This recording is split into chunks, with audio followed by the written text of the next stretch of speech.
Assalamualaikum warahmatullahi wabarakatuh. Apa kabar semuanya? Ibu harap kalian semua dalam keadaan sehat walafiat ya. Oke, hari ini kita akan belajar tentang teks eksplanasi.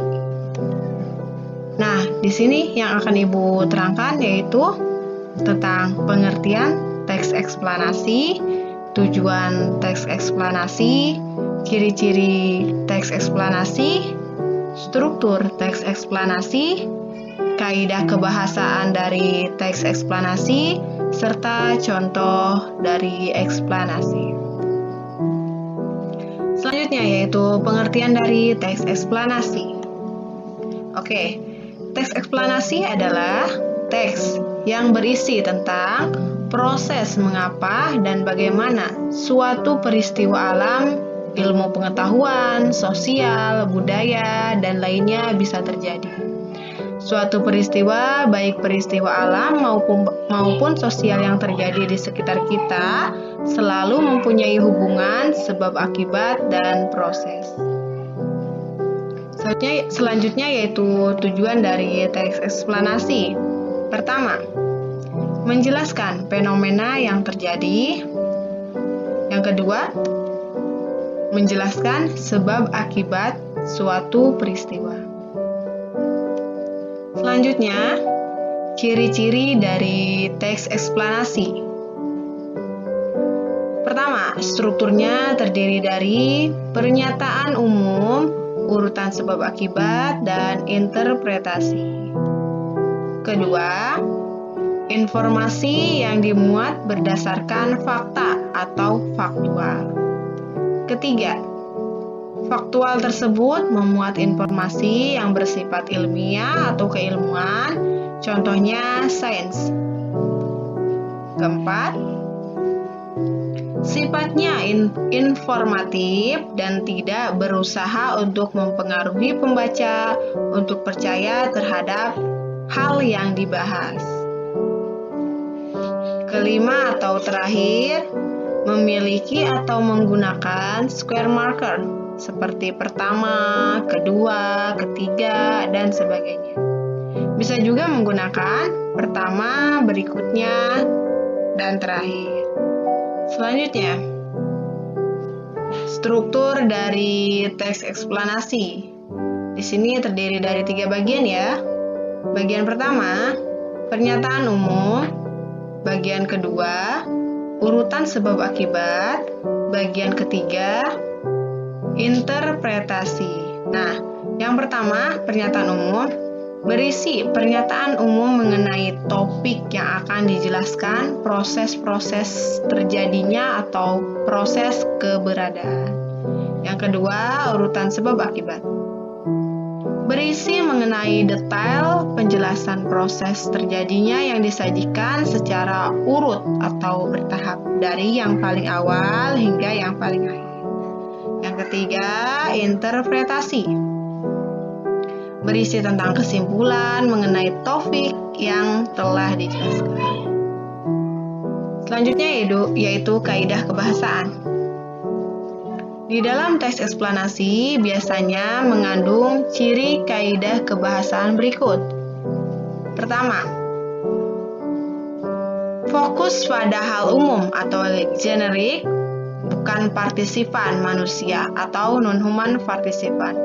Contoh, tsunami, banjir, gempa bumi, hujan, dan udara. Kedua, dimungkinkan menggunakan istilah ilmiah. Ketiga, lebih banyak menggunakan verba material dan verba relasional atau kata kerja aktif. Keempat, menggunakan konjungsi waktu dan kausal. Contohnya menggunakan sehingga, sebelum, pertama, jika, bila, dan kemudian. Selanjutnya yang kelima ya, menggunakan kalimat pasif. Terakhir, yang keenam, eksplanasi ditulis untuk membuat justifikasi bahwa sesuatu yang diterangkan secara kausal itu benar adanya. Selanjutnya yang terakhir, contoh dari teks eksplanasi. Di sini Ibu mengambil contoh dari gerhana bulan. Bagian pertamanya yaitu pernyataan umumnya ya, atau pembukanya. Nah, teksnya, gerhana bulan merupakan salah satu fenomena alam yang sering kita jumpai. Peristiwa alam ini terjadi apabila bulan beroposisi dengan matahari.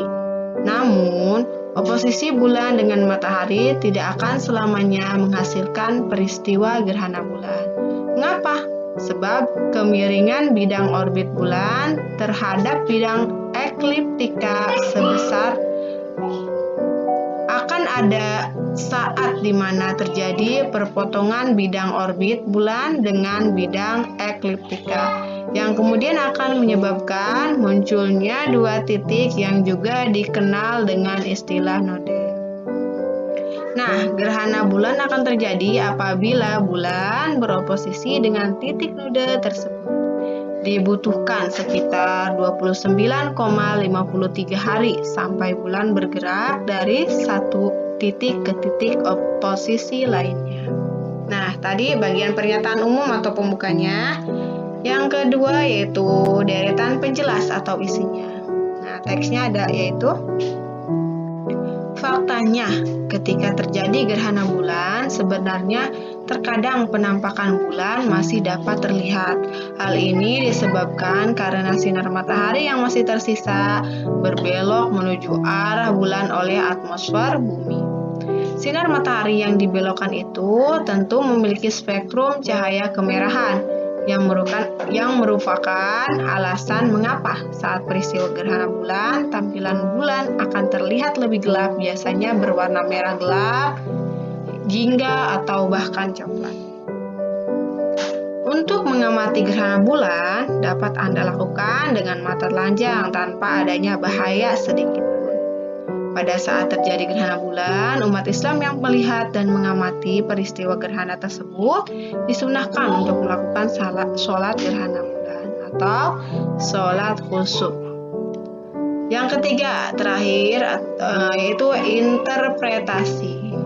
Teksnya, ketika bayangan bumi menutupi sebagian atau seluruh penampakan bulan, maka pada saat itulah akan terjadi gerhana bulan. Terutama ketika bumi menempati posisi di antara matahari dan bulan dan berada pada satu garis lurus yang sama, yang kemudian membuat sinar matahari tidak dapat mencapai bulan karena dihalangi oleh posisi bumi saat itu. Oke, terima kasih banyak. Sekian pemaparan dari Ibu. Mohon maaf jika ada salah-salah kata dan kekurangan. Terima kasih. Wassalamualaikum warahmatullahi wabarakatuh.